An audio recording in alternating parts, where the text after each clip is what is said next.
Hello everyone. हम Indian polity पढ़ रहे थे। तो इंडियन पॉलिटी में हमने प्रीवियस लेक्चर्स में फंडामेंटल राइट्स स्टार्ट किया था। तो फंडामेंटल राइट्स में हम आर्टिकल 27 और 28 को लास्ट क्लास में पढ़ चुके थे। तो आज हम पढ़ेंगे कल्चरल और एजुकेशनल राइट्स को, जो है हमारा आर्टिकल 29 और 30 में। तो हमने फंडामेंटल राइट्स पढ़े थे।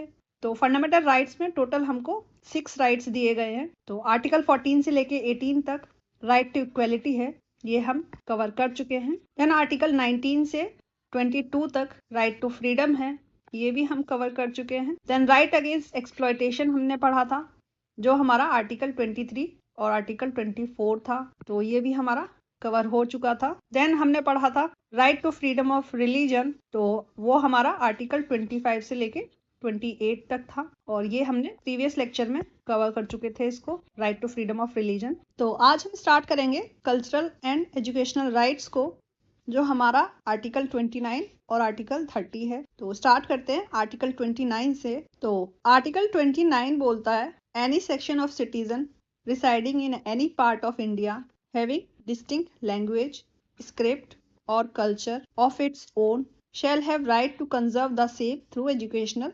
institutions। कोई भी सेक्शन ऑफ सिटीजन, कोई भी सिटीजन किसी भी पार्ट में रह रहा हो इंडिया के, अगर उसकी कोई डिस्टिंक्ट लैंग्वेज है या स्क्रिप्ट है या कल्चर है उसका कोई भी, तो उसको राइट है कि वो अपने कल्चर, लैंग्वेज, स्क्रिप्ट को कंजर्व कर सके, उसे प्रोटेक्ट कर सके through educational institution.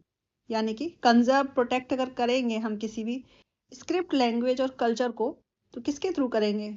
Educational institutions के थ्रू करेंगे। तो किसी भी सेक्शन ऑफ सिटीजन को ये हक है कि वो अपना कल्चर को प्रोटेक्ट कर सकता है। बट यहाँ पे क्या है, माइनॉरिटीज की बात की गई है, इंटरेस्ट ऑफ माइनॉरिटीज की बात की गई है। माइनॉरिटीज क्या है, हमारे कॉन्स्टिट्यूशन में डिफाइन नहीं है, इसकी कोई डेफिनेशन हमारे कॉन्स्टिट्यूशन में आपको नहीं मिलेगी। तो बेसिकली माइनॉरिटीज क्या होता है, कोई ये पर्टिकुलर, ये कोई एरिया है या कोई कंट्री है, देश है, स्टेट है, और हर स्टेट में क्या है, माइनॉरिटीज जो है अलग अलग है। कहीं पे जैनिज्म माइनॉरिटीज में है, कहीं पे मुस्लिम माइनॉरिटीज में है, और किसी स्टेट में हिंदुइज्म भी माइनॉरिटीज में है। माइनॉरिटीज जो डिफाइन की जाती है वो स्टेट के अकॉर्डिंग डिफाइन की जाती है, हर स्टेट की अलग अलग है। तो जैसे कि यहाँ पे क्या है, ये कोई स्टेट है हमारा फॉर एग्जाम्पल, तो यहाँ पे क्या है, नंबर ऑफ पीपल्स यहाँ पे रह रहे होंगे। तो यहाँ पे क्या है, कुछ सेक्शन होगा जो जिनकी पॉपुलेशन बहुत ही कम होगी, बहुत ही मिनिमम होगी। तो क्या है, इनको क्या है, माइनॉरिटीज बोल दिया जाता है। ये हो गए हमारे माइनॉरिटीज। इनकी खुद की लैंग्वेज, स्क्रिप्ट, कल्चर होगा इनका माइनॉरिटीज का। तो यहाँ पे इस स्टेट में क्या है, कोई एक पर्टिकुलर लैंग्वेज बोली जाएगी। सपोज यूपी है, तो यूपी में क्या है, यहाँ पे पूरे में हिंदी बोली जा रही है। और कुछ सेक्शन यहाँ पे है, इनकी खुद की एक आइडेंटिटी होगी, खुद की लैंग्वेज, स्क्रिप्ट, कल्चर होगा, बट इनकी पॉपुलेशन क्या है, बहुत ही कम होगी। तो ये इनको माइनॉरिटीज बोल दिया जाता है। तो आर्टिकल 29 के अकॉर्डिंग इनके इंटरेस्ट को प्रोटेक्ट करना आर्टिकल 29 में लिखा गया है। ये अपनी खुद की लैंग्वेज, स्क्रिप्ट, कल्चर को क्या है, प्रोटेक्ट कर सकते हैं, कंजर्व कर सकते हैं थ्रू एजुकेशनल इंस्टीट्यूशंस। तो अगर लैंग्वेज, स्क्रिप्ट, कल्चर को हम अगर प्रोटेक्ट कर रहे हैं, कंजर्व कर रहे हैं, तो एजुकेशनल इंस्टीट्यूशन के थ्रू ही कर पाएंगे, ताकि वो हमारी आने वाली जनरेशन तक पहुंच सके। तो जैसे कि आपने कई सारा देखा होगा, एजुकेशनल इंस्टीट्यूशंस देखे होंगे। तो फॉर एग्जाम्पल जैसे कि कोई यूनिवर्सिटी है, पर्टिकुलर कोई यूनिवर्सिटी है, ये किसी भी माइनॉरिटीज को, इंटरेस्ट को प्रोटेक्ट करेगी, ठीक है, इसकी लैंग्वेज, स्क्रिप्ट और कल्चर को प्रोटेक्ट करेगी, कंजर्व करेगी। बट क्या है, ये इसका काम सिर्फ इतना ही नहीं होगा, क्योंकि लोग जो होते हैं वो सिर्फ क्या है, जरूरी नहीं है कि लैंग्वेज, स्क्रिप्ट और कल्चर के बारे में ही जानना चाहें, उनको कुछ और भी अपनी लाइफ में करना होता है।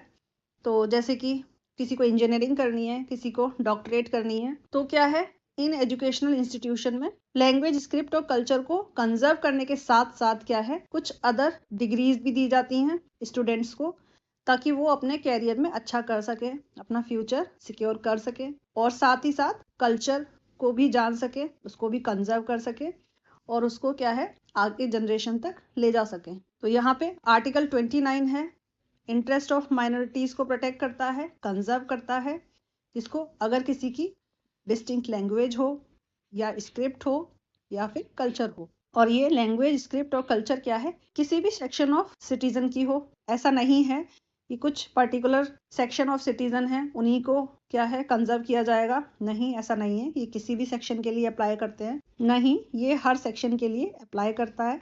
अकॉर्डिंग टू सुप्रीम कोर्ट ने क्या बोला था, जो आर्टिकल 29 है वो क्या है, माइनॉरिटीज के प्रोटेक्शन करता है, कंजर्व करता है, इनके राइट्स को भी कंजर्व करता है, प्लस क्या है मेजोरिटी पे भी अप्लाई करता है।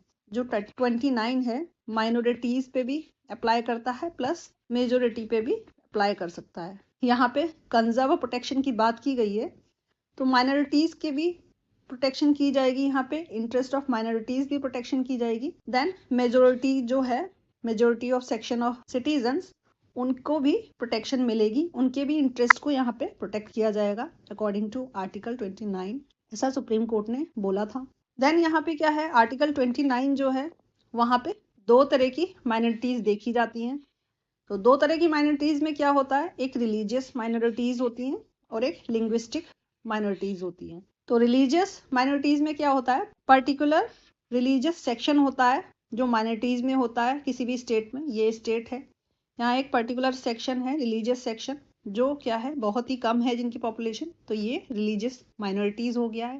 देन लिंग्विस्टिक माइनॉरिटीज में क्या होता है, ये पर्टिकुलर कोई स्टेट है, यहाँ पे कुछ सेक्शन होता है सिटीजन्स का जो क्या है एक अलग भाषा बोल रहे हैं, एक्सेप्ट ये जो यहाँ जो मेजोरिटी में जो लोग हैं उनसे अलग इनकी कोई भाषा है, स्क्रिप्ट है या फिर लैंग्वेज है, कुछ भी है, तो क्या है इनको लिंग्विस्टिक माइनॉरिटीज बोल दिया जाता है। तो जैसे ये पूरा कोई स्टेट है, मान लो यहाँ पे क्या है हिंदी बोली जाती है इस स्टेट में, पूरे स्टेट में, बट यहाँ पे कुछ सेक्शन है लोगों का, कुछ सेक्शन है सिटीजन्स का, यहाँ पे ये क्या है उर्दू बोल रहे हैं या फिर संस्कृत बोल रहे हैं, तो इनको क्या है प्रोटेक्ट किया जाएगा। ये माइनॉरिटीज में आ जाता है, लिंग्विस्टिक माइनॉरिटीज इनको बोला जाएगा, तो इनको भी प्रोटेक्शन मिलेगी अकॉर्डिंग टू आर्टिकल 29। तो रिलीजियस माइनॉरिटीज में क्या था, 1992 में एक कमीशन आई थी, national commission for minorities act आया था, जहाँ पे माइनॉरिटीज को क्या है मुस्लिम, सिख, क्रिश्चियन, बुद्धिस्ट, इनको क्या है माइनॉरिटीज में रखा गया था। ये क्या है माइनॉरिटीज है, प्लस क्या है यहाँ पे पारसीज भी थे, इन सभी को क्या है माइनॉरिटीज बोला गया, यहाँ पे रिकॉग्नाइजेशन मिली इनको एज ए माइनॉरिटीज। देन बाद में क्या है यहाँ पे जैन को भी इंक्लूड कर दिया गया। अब क्या है टोटल मुस्लिम, सिख, क्रिश्चियन, बुद्धिस्ट और पारसीज जो हैं और जैन, ये सभी क्या है माइनॉरिटीज बोले जाते हैं। इनको वो सारे प्रोटेक्शन मिलेंगे जो आर्टिकल 29 और 30 में लिखे गए हैं। इनको अपनी खुद की लैंग्वेज को प्रोटेक्ट करने का, कंजर्व करने का हक है, राइट है। देन 2007 में क्या हुआ था, टीएमए पई foundation versus state of Karnataka एक डिसीजन आया था। यहाँ पे क्या है बोला गया था जो माइनॉरिटीज हैं उनको स्टेट वाइज कंसिडर किया जाएगा। अब ये स्टेट वाइज कंसिडर करना क्या होता है, जैसे कि कोई यहाँ पे स्टेट है, इस स्टेट में क्या है मेजोरिटी ऑफ पीपल है यहाँ रह रहे हैं, यहाँ पे एक किसी भी एक रिलीजन के, मान लो यहाँ पे हिंदूज रह रहे हैं, बहुत हिंदूज की यहाँ पे पॉपुलेशन मान लो यहाँ पे 80% है। देन यहाँ पे कुछ सेक्शन यहाँ पे रह रहा है जिसकी पॉपुलेशन है 10%, तो ये क्या है ये मेजोरिटी में होगा हिंदूज, इनको मेजोरिटी का दर्जा दिया जाएगा। ये 10% जो है इनको क्या है माइनॉरिटीज बोला जाएगा, ये माइनॉरिटीज हो गए रिलीजियस माइनॉरिटीज। ये हिंदूज नहीं है, ये किसी और रिलीजन के लोग रहे यहाँ पे 10%, बाकी के यहाँ पे 10% है वो किसी और रिलीजन के लोग रह रहे हैं। तो ये जो हैं ये 10% और 10% ये माइनॉरिटीज बोला जाएगा यहाँ पे, और ये 80% यहाँ पे मेजोरिटी हो गई है हिंदूज की। यहाँ पे ये बोला गया था, यहाँ पे स्टेट वाइज यहाँ पे कंसिडर किया जाता है माइनॉरिटीज को। तो जैसे कि यहाँ पे हमारे कंट्री में क्या है मेजोरिटी देखा जाए तो हिंदूज हैं, हिंदुइज्म ज़्यादा पॉपुलर है, बट यहाँ पे जैसे यूपी है, यूपी में क्या है माइनॉरिटीज़ का स्टेटस किसको दिया गया है, मुस्लिम्स को दिया गया है, ठीक है, यूपी में ये माइनॉरिटीज़ हैं यहाँ पे। बट क्या है एक ऐसा भी स्टेट है जहाँ पे हिंदूज को क्या है माइनॉरिटीज़ का दर्जा दिया गया है, वो क्या है नागालैंड, ठीक है, और भी कई सारे हैं, मणिपुर भी है। यहाँ पे क्या है जो हिंदूज हैं वो काफ़ी कम संख्या में है, उनकी पॉपुलेशन काफ़ी कम है, इसीलिए यहाँ पे इनको क्या है माइनॉरिटीज़ का दर्जा दिया गया है। तो ऐसा नहीं है कि अगर हिंदूज की पॉपुलेशन अगर ओवरऑल देखी जाए ज़्यादा है तो ये हमेशा मेजॉरिटी में रहेंगे, ऐसा नहीं है। किसी किसी स्टेट में इनको माइनॉरिटीज़ का भी दर्जा दिया गया है। देन लिंग्विस्टिक माइनॉरिटीज़ में क्या होता है, 38th रिपोर्ट आती है national commission of linguistic minorities की। इसमें क्या है, in each state there is a language which is spoken by majority of resident of that state or all other who do not speak that language belong to linguistic minorities। यहाँ पे क्या है, define किया गया है linguistic minorities को। तो कोई भी स्टेट है वहाँ पे क्या है, ये कुछ लोग हैं वो क्या है एक पर्टिकुलर लैंग्वेज बोल रहे हैं, मान लो हिंदी बोलते हैं ये, बाकी के ये कुछ लोग हैं यहाँ पे ये हिंदी बोलने वाले 70% है, बाकी के ये कुछ लोग हैं जो 15% है ये उर्दू बोल रहे हैं, बाकी के ये 3% हैं वो बोलते हैं यहाँ पे संस्कृत। तो इसमें क्या है, जो ये मेजोरिटी 70% वाले लोग हैं जो हिंदी बोल रहे हैं इनको क्या है मेजोरिटी बोल दिया जाएगा, इनको क्या है मेजोरिटी का स्टेटस मिलेगा। बाकी के ये 15% जो हैं जो उर्दू बोल रहे हैं ये माइनॉरिटीज़ हो गए, लिंग्विस्टिक माइनॉरिटीज़ बोला जाएगा इनको क्योंकि इनकी लैंग्वेज डिफरेंट है। बाकी के जो लोग मेजोरिटी में जो बोल रहे हैं हिंदी उनसे अलग है, इनकी जो लैंग्वेज है इनको अपनी लैंग्वेज को प्रोटेक्ट करने का कंजर्व करने का पूरा हक रहेगा अकॉर्डिंग टू आर्टिकल 29। सेम यहाँ पे क्या है, इस संस्कृत बोलने वाले जो 15% है इनको भी माइनॉरिटीज़ बोला जाएगा, इनको भी हक होगा अपनी लैंग्वेज को प्रोटेक्ट और कंजर्व करने का। तो ये हो गए हमारे लिंग्विस्टिक माइनॉरिटीज़। तो according to 38 report national commission of linguistic minorities यहाँ पे डिफाइन किया गया है लिंग्विस्टिक माइनॉरिटीज़ को। ये दो तरह की हमारी माइनॉरिटीज़ होती हैं। देन उसके बाद क्या है, आर्टिकल 29 और आर्टिकल 15 देखा जाए तो दोनों ही क्या है प्रोटेक्ट कर रहे हैं अगेंस्ट डिस्क्रिमिनेशन। ठीक है, देखा जाए तो यहाँ पे क्या है बहुत ही सिमिलर चीज़ देखने को मिल रही है, बट ये सिमिलर है नहीं, इसमें काफ़ी दोनों ही आर्टिकल में काफ़ी डिफरेंस है। वो क्या डिफरेंस है देखते हैं। दोनों ही आर्टिकल जो है वो डिस्क्रिमिनेशन के अगेंस्ट है, दोनों ही हमको क्या है भेदभाव से बचाते हैं। आर्टिकल 29 में क्या है माइनॉरिटीज़ को यहाँ पे प्रोटेक्ट किया गया है और आर्टिकल 15 में क्या है जनरल, यानी कि हर किसी को प्रोटेक्शन मिली है यहाँ पे अगेंस्ट डिस्क्रिमिनेशन। तो यहाँ पे 29 में क्या होता है, तो यहाँ पे क्या होता है एजुकेशनल इंस्टीट्यूशंस होते हैं वो दो तरह के होते हैं, जहाँ पे क्या है स्टेट जो है यानी कि गवर्नमेंट एड प्रोवाइड कर रही है, पैसा दे रही है उसको चलाने के लिए, कितना देगी क्या देगी ये कोई फिक्स नहीं होता है, ये according to wish of state होता है, गवर्नमेंट के विश के ऊपर होता है वो कितना भी देना चाहे। एंड उसके बाद क्या है, एक होते हैं जो मेंटेन किए जाते हैं एजुकेशनल इंस्टीट्यूशन स्टेट के थ्रू, यानी कि यहाँ पे जितना भी खर्चा वगैरह जो भी होगा को इंस्टीट्यूशन को चलाने के लिए जो भी खर्च होगा वो स्टेट को ही देना होगा, वो स्टेट जो है पूरी तरह से इंस्टीट्यूशंस को मेंटेन करेगा। तो इन दोनों ही एजुकेशनल इंस्टीट्यूशन में क्या है डिस्क्रिमिनेट नहीं कर सकते हैं अकॉर्डिंग टू आर्टिकल 29। किसी भी सिटीजन को यहाँ पे डिस्क्रिमिनेट नहीं कर सकते हैं बेस्ड ऑन रिलीजन, किसी के रिलीजन के according, on basis of caste, on basis of race and language, यानी कि यहाँ पे हमको डिस्क्रिमिनेशन के अगेंस्ट प्रोटेक्शन मिली है रिलीजन, रेस और कास्ट और लैंग्वेज। यहाँ पे प्रोटेक्शन ऑफ माइनॉरिटीज बात की गई है। तो यहाँ पे दो तरह के एजुकेशनल इंस्टीट्यूशंस हैं जहाँ पे कोई भी तरह का है डिस्क्रिमिनेशन नहीं हो सकता है। आर्टिकल 29 में सिर्फ माइनॉरिटीज़ के बारे में बोला गया है। तो अगर माइनॉरिटीज़ हैं कोई, उनको अगर डिस्क्रिमिनेशन हो रहा है, उनके साथ अगर डिस्क्रिमिनेशन हो रहा है तो वो क्या है आर्टिकल 29 के परव्यू में आता है।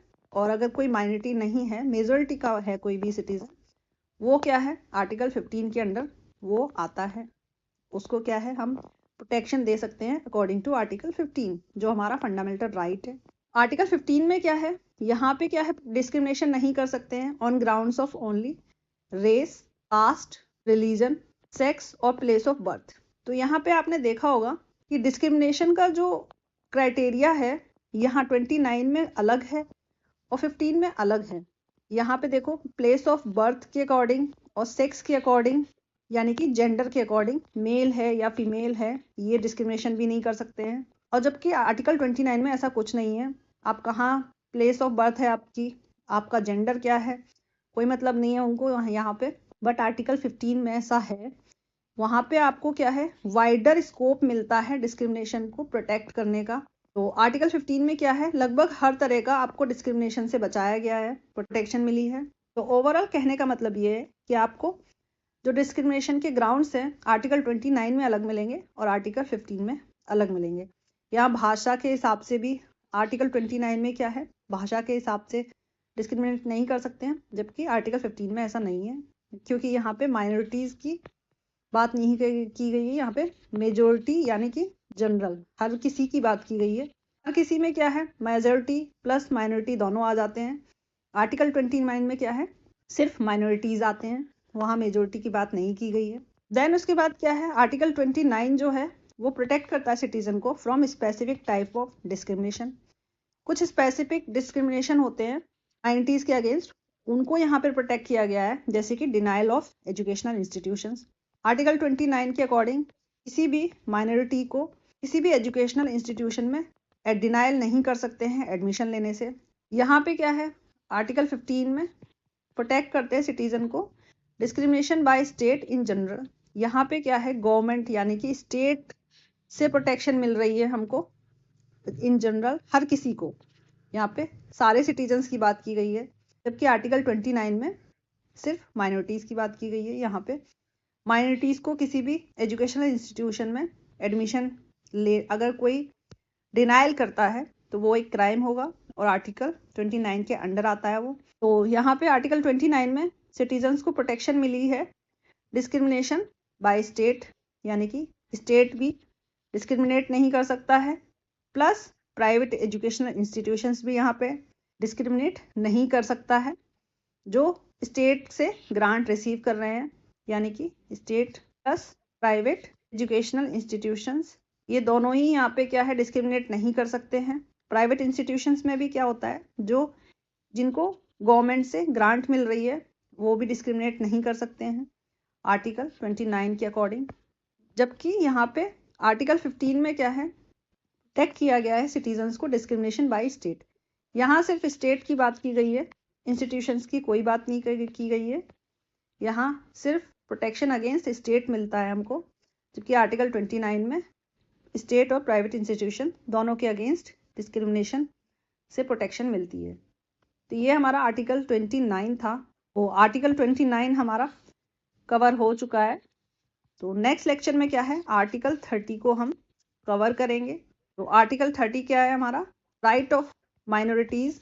यहाँ पे भी क्या है, माइनॉरिटीज़ की बात की गई है, stabilise and administer educational institution. तो आर्टिकल 30 में क्या है, यहाँ पे भी माइनॉरिटीज़ की बात की गई है। तो माइनॉरिटीज़ को क्या है, यहाँ पे राइट है, हक है कि किसी भी तरह का अपना एजुकेशनल इंस्टीट्यूशन को स्टेबलाइज और एडमिनिस्टर करने का, ठीक है, यहाँ पे हक मिलेगा आर्टिकल 30 में। तो ये हम नेक्स्ट लेक्चर में पढ़ेंगे आर्टिकल 30 को। तो पढ़ते रहिए। Thank you.